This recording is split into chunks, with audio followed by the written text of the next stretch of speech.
Y bueno, continuando donde nos quedamos ayer, vimos que haciendo estas operaciones podemos eliminar lo que son las unidades para poder encontrar lo que estamos buscando. En este ejercicio se pudo observar que lo que quisimos eliminar fueron kilogramos y gallinas para poder quedarnos con lo que son las patas y así poder conocer cuántas patas existían en ciertos kilogramos de gallinas. Y podemos averiguar aún más. Por ejemplo, si conocemos el peso promedio de una pata, podemos determinar el peso de cierto número de patas dado por el peso de una gallina. Entonces, suponiendo que una pata pesa 0.200 kilogramos, entonces tenemos esta relación, lo que es esta operación. Y si usamos esta relación junto con los factores mencionados anteriormente, podemos convertir fácilmente el peso de las gallinas en peso de patas. ¿Cuántos kilogramos de patas habría en 45 kilogramos de gallinas? Primero debemos de calcular el número de gallinas y después el número de patas para posteriormente y finalmente el peso de las patas. Aquí en este ejercicio les pongo lo que es la ejemplificación. Vamos a comenzar colocando los 45 kilogramos de gallinas y vamos a seguir haciendo las operaciones para poder eliminar lo que son estos factores.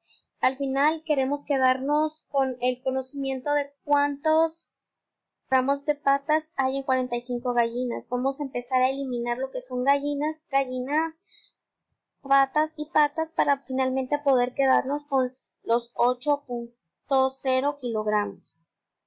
Siguiendo este tipo de razonamiento, se encarga lo que es el cálculo estequiométrico, excepto que este cálculo se realiza con masas y moles y no con gallinas. Ahora vamos a ver un ejemplo de cómo sería este cálculo en base a reacciones químicas.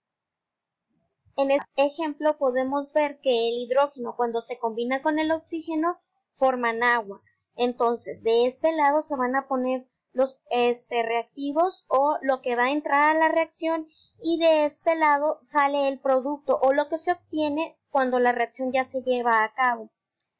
Lo que se encarga la estequiometría es tratar de predecir qué es lo que se va a producir conforme lo que va a entrar. Entonces van a entrar tantos átomos de hidrógeno y oxígeno y van a salir tantos átomos de hidrógeno y oxígeno como se requiera. De este lado vamos a ir enumerando cuántos átomos de hidrógeno entran, cuántos átomos de oxígeno salen, etc. Primero vamos a analizar los reactivos o los átomos que entran a la reacción. Y bueno, van a entrar 4 átomos de hidrógeno y 2 átomos de oxígeno. ¿Por qué 4? Porque aquí hay 2 moléculas de hidrógeno y si multiplico 2 por 2 dan 4 átomos y de este lado hay otros 2. Entonces aquí están. Ahora del lado del producto tiene que salir exactamente lo que entra. Y es real, entonces salen lo que son 4 átomos de hidrógeno y 2 átomos de oxígeno. ¿Por qué 2? Porque este 2 está en relación con este y este 2 multiplica a este 2 que está aquí. Como recordarán del curso pasado, cuando se tienen la misma cantidad de átomos de los reactivos y de los productos, quiere decir que esta ecuación está balanceada. Los coeficientes anteriores nos proporcionan también la siguiente información. 2 moléculas de hidrógeno más una molécula de oxígeno es igual a 2 moléculas de agua. Asimismo, 2 moles de hidrógeno más 1 mol de oxígeno nos dan 2 moles de agua. ¿Sí? Es una relación como lo que habíamos estado viendo con lo que fueron las patas de las gallinas y los kilos. ¿Sí? Se pudieron dar cuenta de que en esta parte hablamos de moléculas de hidrógeno, 2 moléculas de hidrógeno y hablamos moléculas de oxígeno que al final nos dan 2 moléculas de agua, o sea, de un producto final. De igual manera, si hablamos de moles de hidrógeno y moles de oxígeno, pues nos van a dar 2 moléculas del mismo elemento, ¿no? Agua. Ahora bien, si decimos que tenemos 2 por 6.023 por 10 a la 23 moléculas de hidrógeno más 1 por 6.023 por 10 a la 23 moléculas de oxígeno es igual a tener 2 por 6.023 por 10 a la 23 moléculas de agua. Si hablamos de volúmenes, ahora si tenemos dos volúmenes de hidrógeno y un volumen de oxígeno, vamos a tener dos volúmenes de agua. Si se va entendiendo, espero que me esté explicando cómo es que se puede relacionar todo lo que es las masas con los moles, dependiendo de las sustancias y reactivos que nosotros necesitemos conocer. Todo esto es una relación, eso es lo que estudia la estequiometría, las relaciones entre las sustancias. Podemos seguir obteniendo información en base a lo que hemos estado viendo. Ahora, si queremos saber en gramos cuánto tenemos de agua, lo podemos calcular fácilmente. Las 2 moléculas por 2 gramos más una molécula por 32 gramos, que es igual a 2 por 18 gramos, ¿sí? ¿Esto qué quiere decir? Que 4 gramos de hidrógeno más 32 gramos de oxígeno nos da igual a 36 gramos de agua, que es equivalente a 2 moléculas de agua. Y por último, podemos concluir que 36 gramos de reactivo va a ser igual a 36 gramos de producto. Lo mismo que entra, tiene que salir. Ahora, chicos, vamos a ver lo que es la masa molar. La masa o el peso de la mayoría de los objetos se mide tomando como unidad el kilogramo. Así, las cantidades que resultan de esta medición son semejables, es decir, no son muy grandes ni muy pequeñas. Pero ¿cómo podemos utilizar el kilogramo para pesar cosas tan minúsculas como los átomos? Realizar esta acción nos resultaría en datos o cifras extraordinariamente pequeñas. Es por eso que se utiliza la masa molar.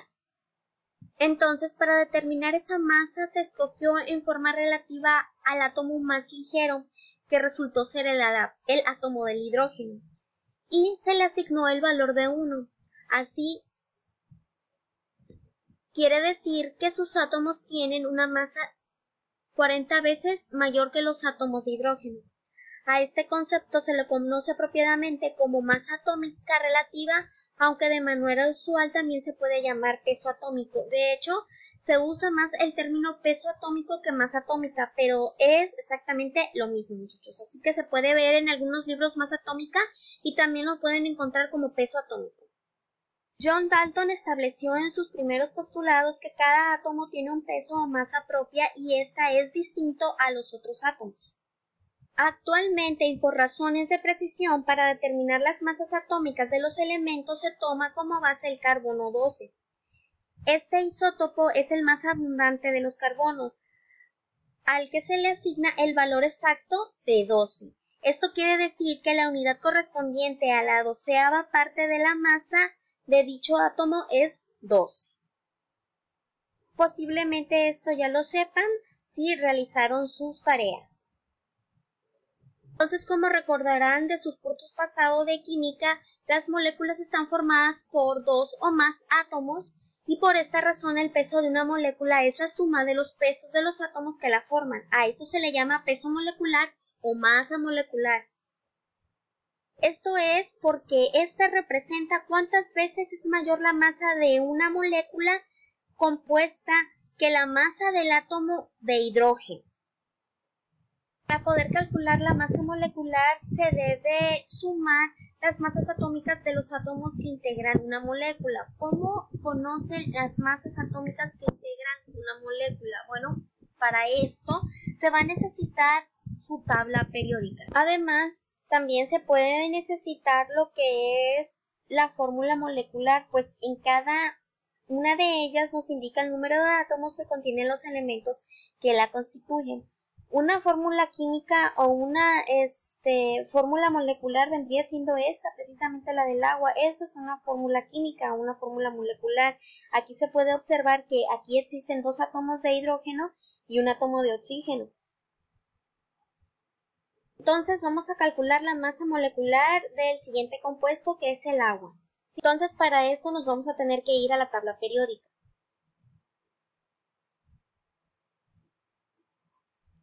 Vamos a ver lo que es el peso del oxígeno, que es, déjenme la muevo un poquito porque no se alcanza a ver. Aquí. El oxígeno está aquí y tiene un peso de 15.99, pero lo redondean a 16. En cuanto al hidrógeno, pesa 1, ya lo habíamos visto anteriormente. Y aquí está, pesa 1. Entonces, lo que sigue es realizar las operaciones que van a consistir en unas multiplicaciones, ¿sí? Si sabemos el número de átomos que conforman la molécula para el agua, sabemos que tienen 2 átomos de hidrógeno, ya lo habíamos visto anteriormente. Entonces se va a multiplicar 2 por la masa atómica, nos va a dar un valor de 2, obviamente, y para el oxígeno, pues también tenemos un átomo, aquí está, el 1 invisible, tenemos 1, sabemos que el peso es de 15.999, pero lo redondean a 16, entonces 1 por 16 pues nos da un valor de 16, y estas cantidades se van a sumar para sacar la masa molecular del agua, que va a ser un total de 18. Acuérdense que se representa con las unidades de medida de UMA. La masa atómica está representada por las unidades de medida UMA. A continuación veremos otros 3 ejemplos más que son un poco más complejos que la fórmula del agua. Ahora vamos a ver lo que es el cloruro de sodio. Está conformado principalmente por los elementos sodio y cloro. Y de igual manera vamos a necesitar la tabla periódica, saber el número de átomos que conforman la molécula. En este caso es 1 y 1, porque aquí se ven que es el 1 invisible de este lado y el 1 invisible de este lado. Entonces se van a ir a su tabla periódica, van a buscar la masa atómica de cada uno de los elementos y lo van a multiplicar por el número de átomos, ¿sí? Entonces buscamos el valor para el cloro, que lo voy a hacer un poquito más para acá porque no se alcanza a apreciar, y es de un poquito más para acá, creo que no van a alcanzar a verlo, pero ahí está, es de 35.45, y el valor del sodio es de 22.98. Bueno, conocer estos dos valores es fundamental para poder obtener el cálculo. Entonces hacen la respectiva multiplicación y posteriormente la sumatoria de estas dos multiplicaciones para obtener la masa molecular de lo que es el cloruro del sodio, que es el compuesto al que le estamos calculando la masa atómica, para tener un resultado de 58.5 UMA. Y así sucesivamente para lo que es el compuesto ácido sulfúrico, que aquí se los pongo, van a tener que calcular el número de átomos. Aquí están 2, sabemos que aquí es 1 y que este es 4. Siempre va a ser necesario que ustedes conozcan la fórmula química del compuesto para así poder obtener los números de átomos. En base a los números de átomos se va a realizar la multiplicación del peso de la masa del compuesto y posteriormente obtener la sumatoria y así que nos dé la masa atómica. Bueno, chicos, para que les quede un poco más entendido, les voy a ir presentando algunos elementos para que puedan identificar dónde se encuentra la masa atómica de cada uno de ellos. Por ejemplo, aquí el hidrógeno, como ya lo hemos estado mirando, es de 1, el litio 6.9, el sodio 22.98, por acá tenemos el calcio de 40, y así sucesivamente. Estos valores que se encuentran aquí, en esta parte no se los puedo señalar, una disculpa. El 50.94 es el valor perteneciente a la masa atómica, ¿sí? Aquí tenemos al rubidio, al francio, magnesio, etc. Entonces, casi para concluir esta parte, van a necesitar siempre lo que es la fórmula química para poder obtener el número de átomos. Después van a buscar en su tabla periódica la masa atómica de cada uno de los elementos y posteriormente van a realizar la multiplicación por el número de átomos por la masa atómica del elemento. Por último, el último paso va a ser la sumatoria de las masas atómicas para obtener la masa molecular del compuesto que están buscando o determinando, ¿sí?